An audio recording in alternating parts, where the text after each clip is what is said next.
Одличен гест е што градоначалникот Жерновски го следи примерот на ВМРО ДПМН за отчетност пред граѓаните. Но мора да му напоменеме дека отчетот не смее да биде фрлање на десетици и десетици илјади евра, а внатре да е празен без ниту еден сериозен реализиран проект. Андреј Жерновски, како што започна неговиот мандат, така и ќе го заврши, со плачење пред граѓаните. Зошто плаче Андреј? За да ја зацкрие неговата неспособност и нереализирани ветувања од позиција на градоначалник на општина Центар. Во неговата програма која ја представи пред граѓаните, вети многу работи.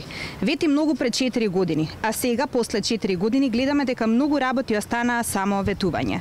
Доколку ја погледнете неговата програма на страница број 5, јавно вети дека граѓаните веднаш ќе пристапи кон ревизија на веќе донесените детални урбанистички планови на оние локации каде има бројни и сериозни забелешки од граѓаните.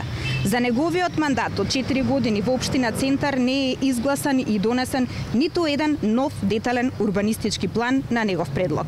Денес општина Центар има потполно исти урбанистички планови на сила кои се донесени пред неговото доаѓање на власт во Центар.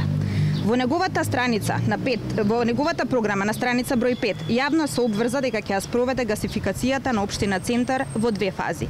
Во втора фаза вети дека ќе се приклучат колективните стамбени згради. Сакаме јавно да прашаме дали има некој да се јави од општина Центар и да се пофали дека во неговиот дом има спроведено гасификација што ја вети Жерновски.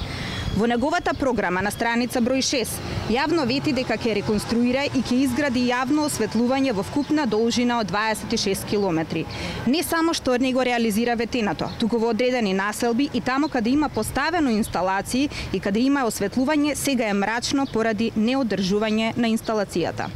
Во неговата програма на страница број 9 јавно го вети следново: обезбедување на редовен преглед на одржувањето на лифтовите во колективните стамбени згради, обезбедување функционални противпожарни апарати во влезовите во колективните стамбени згради, надворешно осветлување на влезовите во колективните стамбени згради, осветлување на поголемите паркинзи во општината, обезбедување на видеонадзор на поголемите паркинзи во општината, изградба на безбедни училишни премени на сообраќајниците во непосредна близина на градинките и училиштата, обезбедување на персонал за безбедно преминување на учениците и нивните родители во соодветните термини пред почетокот и по завршетокот на наставата на сообраќајниците во непосредна близина на градинките и училиштата. Ништо од ова не е сработено.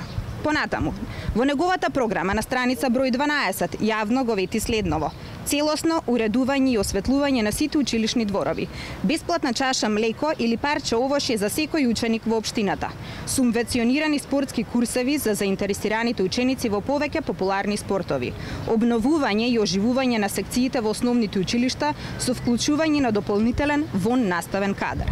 И сега, после 4 години, ниту дворовите се уредени, ниту капка бесплатно млеко не е доставено, ниту другите работи.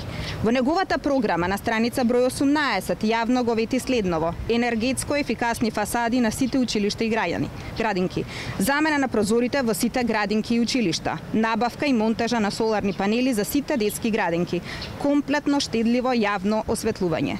Реализацијата на горе наведеното е еднакво на нула. Ова е 4-годишниот мандат на Жерновски. Граѓаните на општина Центар ќе имаат одлична можност во октомври да му стават крај на ова негово неработништво. Ви благодарам.